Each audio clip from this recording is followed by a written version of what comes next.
Bonjour à tous et à toutes. Cette vidéo, c'est pour partager une expérience que j'ai vécue le vendredi qui vient de passer, 26 mai, à Shambhala. Il y avait toute une journée d'atelier autour des constellations systémiques, constellations familiales, avec Daphné Labbé de Monté et un groupe donc de personnes qui sont venues explorer ce champ-là de guérison. C'était la première fois que j'ai osé participer à quelque chose, enfin à une constellation familiale. Et comme ça a été une expérience très riche, très puissante, je me suis dit que ça, peut-être ça avait de l'intérêt que je vous la partage pour que vous puissiez déjà découvrir, si vous savez pas tout ce que c'est, en quoi ça consiste et à quoi ça sert. Alors je vais essayer d'être brève, mais c'est pas trop mon fort, mais quand même. Euh, les constellations systémiques, constellations familiales sont en lien avec le travail sur le transgénérationnel.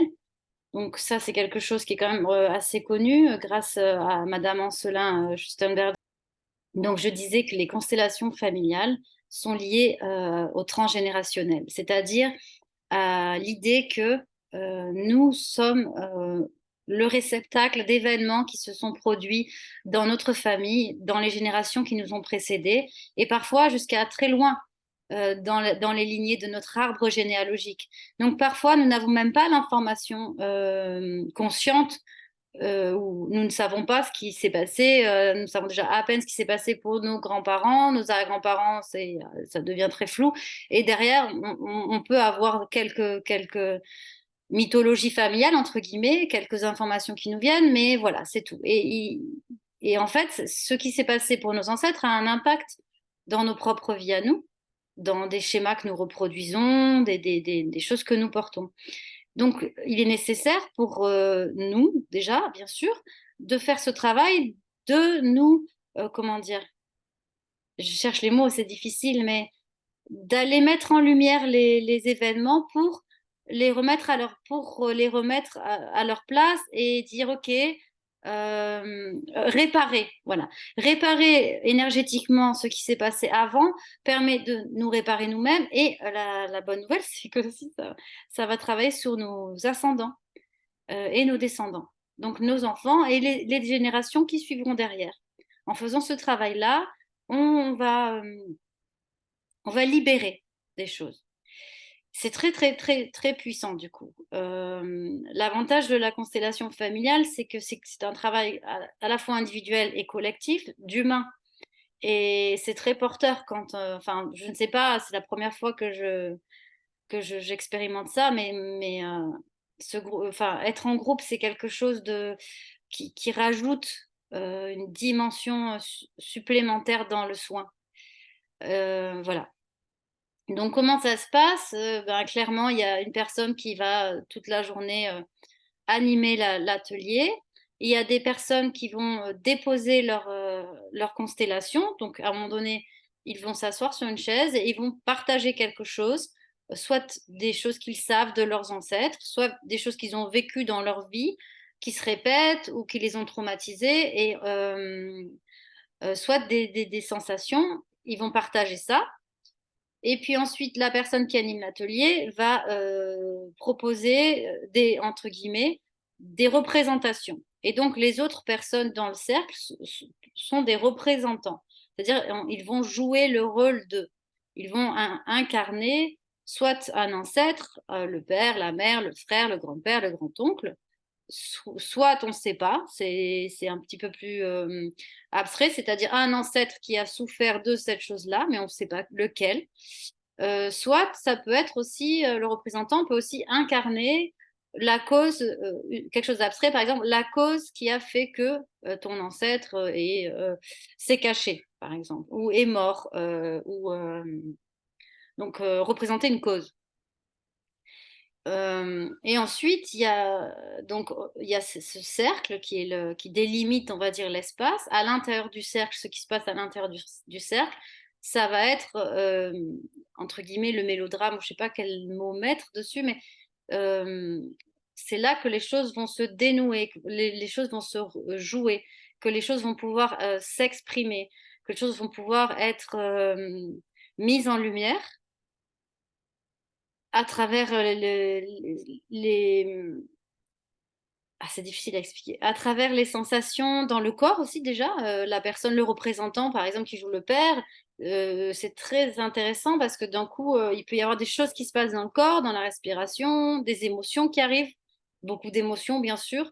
C'est je pense même, inévitable. C'est ce qui faisait d'ailleurs que j'avais très peur de faire ce travail-là, c'était, bah, déjà l'inconnu, parce qu'on ne sait pas ce qui va sortir, la peur de ne pas arriver à gérer les émotions, la peur de souffrir, beaucoup la peur de souffrir, peut-être aussi la peur d'avoir honte. Enfin, j'avais beaucoup de peur qui faisait que j'étais attirée parce que je savais qu'il fallait, travailler dans le transgénérationnel, mais j'étais pas sûre d'avoir la capacité, les épaules assez larges, assez solides pour pour l'assumer, pour le porter. Et j'avais peur de mille et une choses.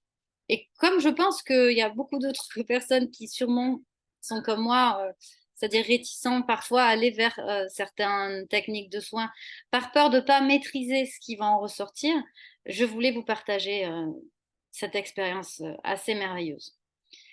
Et,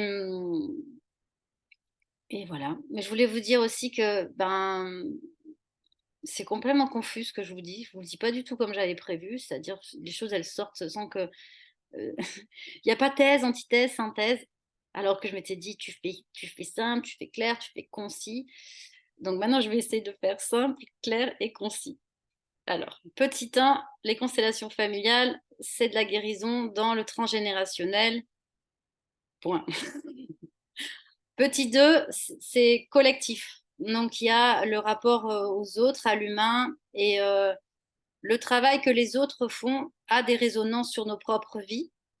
Il y a tout ce qui se passe dans l'atelier, même quand il ne nous concerne pas directement dans le sens où nous ne sommes que, entre guillemets, des représentants, ça a vraiment un impact réel sur nous-mêmes, sur notre psyché, notre âme, nos émotions. Je ne sais pas exactement quel mot mettre dessus.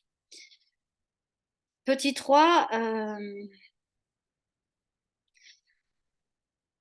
c'est quelque chose de très surprenant parce que c'est quelque chose qui nous dépasse. Quelque chose qui, au tout début de l'atelier, la première constellation qui a été posée, j'étais très contente de pouvoir observer sans rien avoir à jouer, de pouvoir voir comment ça se passe et de pas être dans le cercle parce que je me dis oh là là, c'est compliqué. J'avais peur de projeter ma propre histoire dans le cercle, j'avais peur de ramener des trucs qui étaient faux, de me tromper dans les ressentis.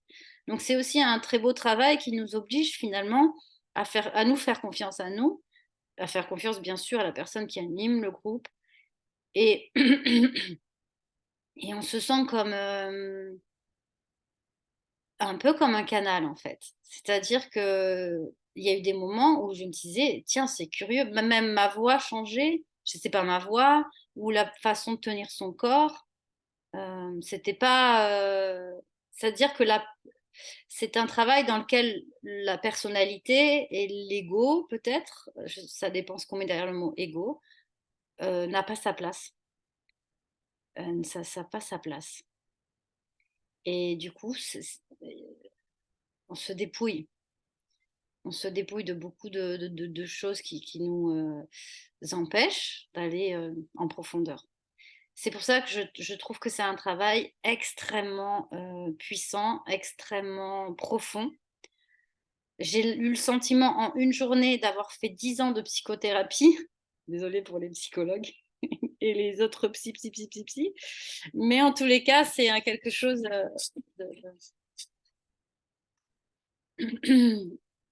que je recommande vraiment pour toutes les personnes qui sont vraiment dans un chemin de désir de guérir, de désir de comprendre, de désir de sortir de mécanismes familiaux dans lesquels ils se sentent écrasés ou empêchés. Ça crée des liens très forts aussi dans le groupe parce que au fond, on ne se connaît pas et puis on se livre complet. Enfin, il y a une forme de mise à nu totale Hem, oui, parce qu'on peut pas se cacher, en fait. On peut pas se cacher. Voilà. Donc voilà, là, j'ai eu la chance en plus, voilà, je pense que la personne, donc Daphné, l'abbé de Monté, est une femme extraordinaire qui a fait ce travail avec beaucoup de bon, déjà de bienveillance et d'humanité, mais ça, c'est à mon avis, s'il y a pas ça, fuyez, ne faites pas. Et aussi avec beaucoup d'intelligence du cœur, mais intelligence, c'est pas trop le mot, mais avec beaucoup d'expérience. J'espère avoir l'occasion d'accueillir à nouveau ce genre de travail, que ce soit avec Daphné ou d'autres personnes à Shambhala, parce que je pense, que pour voilà, je pense que c'est, une chance vraiment dans sa vie d'avoir de tels outils. Je vous souhaite, plein de belles choses et puis si vous voulez me poser d'autres questions, en privé ou par message, n'hésitez pas.